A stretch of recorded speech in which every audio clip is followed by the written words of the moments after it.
আপনি কি টেনশন থেকে মুক্তি পেতে চাইছেন? তাহলে আমার বলা এই শক্তিশালী টিপসগুলো মেনে চলুন। নাম্বার 1, মেডিটেশন বা ধ্যান করুন। দিনে অন্তত 20 মিনিট সময় রাখুন মেডিটেশনের জন্য।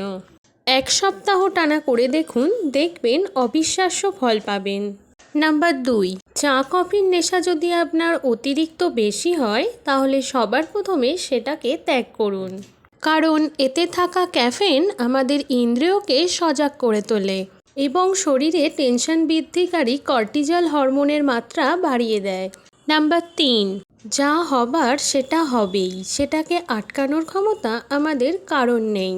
আমরা শুধু সাবধানতা অবলম্বন করতে পারি, তাই সাবধানতা অবশ্যই অবলম্বন করুন, কিন্তু কি হবে কি হবে না এসব ভেবে নিজের মাথায় অযথা চাপ দেবেন না ও মাথা ব্যথায় কষ্ট পাবেন না। নাম্বার 4, নিজেকে ব্যস্ত রাখুন।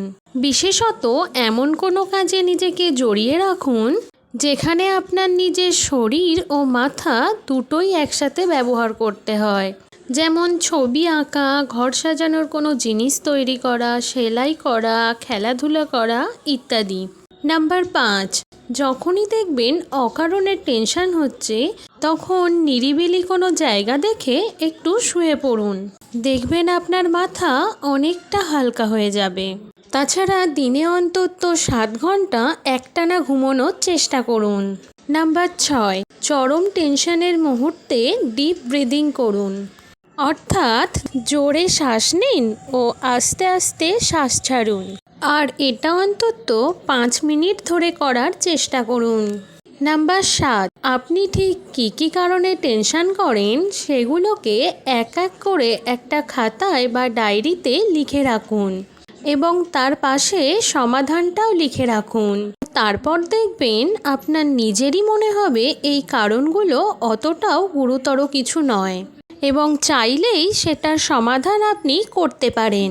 নাম্বার 8, জীবন মানেই সমস্যা, এই ছোট্ট কথাটিকে গ্রহণ করতে শিখুন। দেখবেন আপনার আর অকারণ টেনশন হচ্ছে না, কারণ আপনি আপনার মাথাকে যা বোঝাবেন সে কিন্তু সেটাই বুঝবে।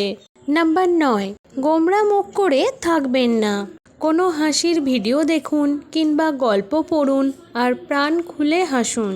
আসলে প্রাণ খুলে হাসলে আমাদের মন মাথা সব ভালো থাকে। নাম্বার 10, যে মানুষগুলোর সঙ্গ আপনাকে আনন্দ দেয় তাদের সঙ্গে সময় কাটান, তাদের বাড়িতে ডেকে আনুন কিংবা আপনি নিজে চলে যান। কিছু খাবার খান, গল্প করুন এবং জমিয়ে আড্ডা দিন। নাম্বার 11, যারা শুধু অভিযোগ করে, যারা শুধু নেগেটিভ কথাবার্তা বলে, ছোট থেকে ছোট বিষয় নিয়ে অকারণে চুলচেরা বিশ্লেষণ করে, আপনাকে সচেতন করার নামে ভয় দেখায়, তাদের থেকে দূরে থাকুন। এরা না নিজে ভালো থাকে না অন্যকে ভালো থাকতে দেয়।